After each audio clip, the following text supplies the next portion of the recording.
আন্দোলন হবে, আন্দোলন চলবে, আমাদের পক্ষে যতটুকু সম্ভব আমরা তাদের দাবি দাওয়া পূরণ করছি। নির্বাচন তার নির্ধারিত সময়ে হবে। নির্বাচনী আমেজ শুরু হয়েছে এবং ইতিমধ্যে বিভিন্ন রাজনৈতিক দলের মধ্যে প্রার্থী বাছাইয়ের কাজ চলছে, আমরা দেখতে পাচ্ছি। আমরা আশা করি উৎসব মুখর পরিবেশে আগামী ফেব্রুয়ারিতে নির্বাচন অনুষ্ঠিত হবে।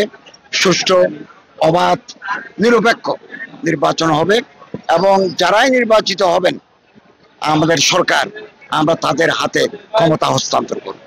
ফলে আমাদের দেশে কনস্টিটিউশনাল কন্টিনিউটি, সাংবিধানিক যে ধারাবাহিকতা, এটা অক্ষুণ্ণ থাকবে।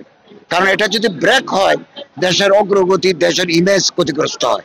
এই জন্য আমরা সাংবিধানিক ধারাবাহিকতাটাকে রক্ষা করার জন্য আগামী ফেব্রুয়ারিতে নির্বাচনের আয়োজন করেছে এবং এটা যথাসময়ে অনুষ্ঠিত হবে। আমরা কিন্তু ডিটারমাইন্ড ইলেকশন করার জন্য, নির্বাচন দিয়ে এবং ইলেকটেড গভর্নমেন্টের হাতে ক্ষমতা হস্তান্তরের জন্য আমরা আমাদের সার্বিক প্রস্তুতি রয়েছে।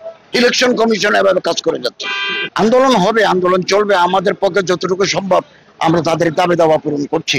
নির্বাচন তার নির্ধারিত সময়ে হবে। আমাদের নলেজে আছে, আমরা এটা তদন্ত কমিটি গঠন করেছি।